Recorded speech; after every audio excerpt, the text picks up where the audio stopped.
Radio Pakistan pod cost ہے۔ میرے خدا مجھے اتنا تو معتبر کر دے، میں جس مکان میں رہتا ہوں اس کو گھر کر دے۔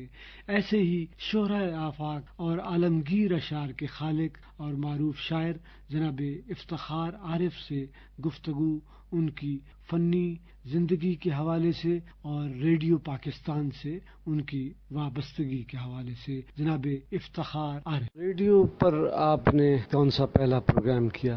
جی، میں جب ملازمت کی تلاش میں تھا تو میں چاہتا تھا کہ میں کسی یونیورسٹی میں پڑھاؤں گا یا کسی کالج میں، تو وہاں تو مجھے ملازمت ملی نہیں، اور پیسے جو میں لایا تھا ہندوستان سے وہ ہو گئے ختم، اور اب مجھے اندیشہ ہوا کہ کل کو کیا ہوگا، اس لیے کہ ہمارے کوئی خونی رشتہ تو کوئی کسی سے یہاں تھا نہیں، اعزا بھی نہیں تھے۔ تو میرے ایک یونیورسٹی کے سینئر تھے جو بعد میں بہت یہاں راولپنڈی اسٹیشن کے وہ کنٹرولر رہے، یاور میری، یاور بھائی جو تھے وہ میرے سینئر تھے لکھنؤ یونیورسٹی میں، اور میرے بڑے بھائی کے بہت دوستوں میں تھے، اور میرا آڈیشن ہوا اور میں منتخب ہو گیا۔ تو میں نے پہلا کام جو کیا وہ اردو اور ہندی میں خبریں پڑھنی میں نے شروع کی۔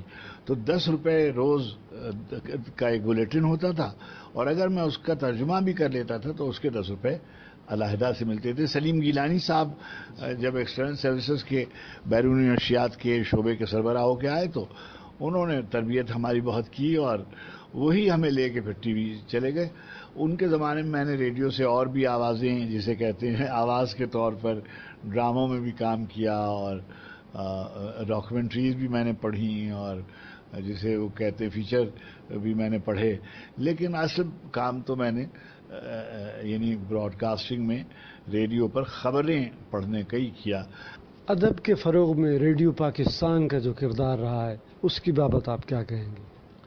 میں سمجھتا ہوں کہ پاکستان کے قیام کے بعد کوئی بھی اور ادارہ ایسا نہیں تھا، کوئی علمی ادارہ یا کوئی دانشگاہ یا کوئی تہذیبی ادارہ ایسا نہیں تھا جس میں اتنے نامور افراد مختلف شعبوں میں کام کرتے ہوں جتنے ذوالفقار علی بخاری جو تھے وہ یہاں کے مدار المہام تھے، ڈائریکٹر جنرل وہ تھے۔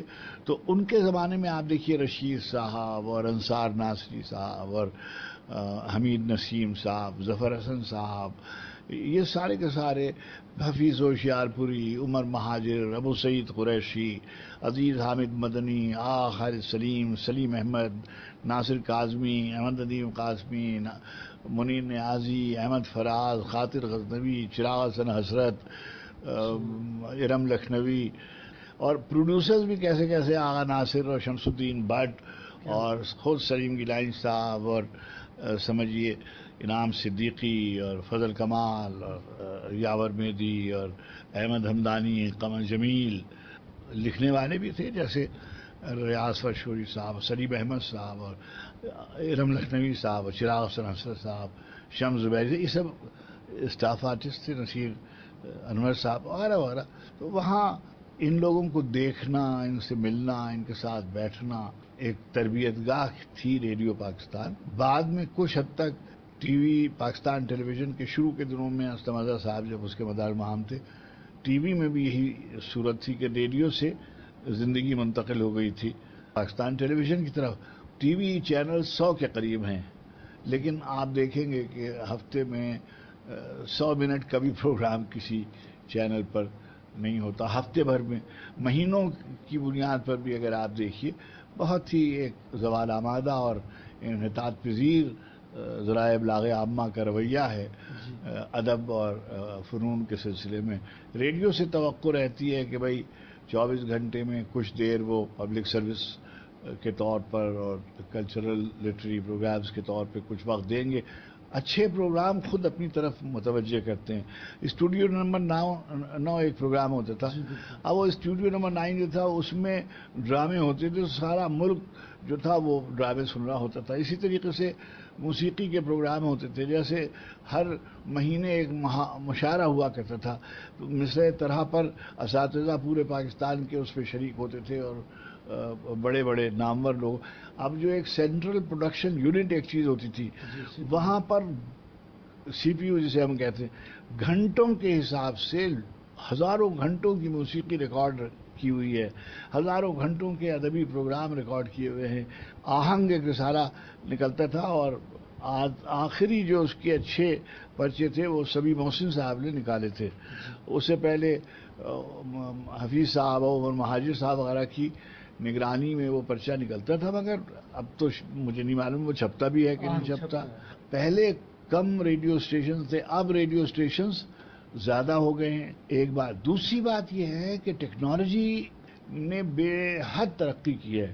5 منٹ کا ایک پروگرام کرنے کے لیے ہمیں اسٹوڈیو چاہیے ہوتا تھا, ہمیں ساؤنڈ ریکارڈر چاہیے ہوتا تھا, ہمیں مائک ٹھیک کرنے والا اور ایک پروڈیوسر اور ایک پینل پہ بیٹھنے والا, یہ سب چاہیے ہوتے تھے.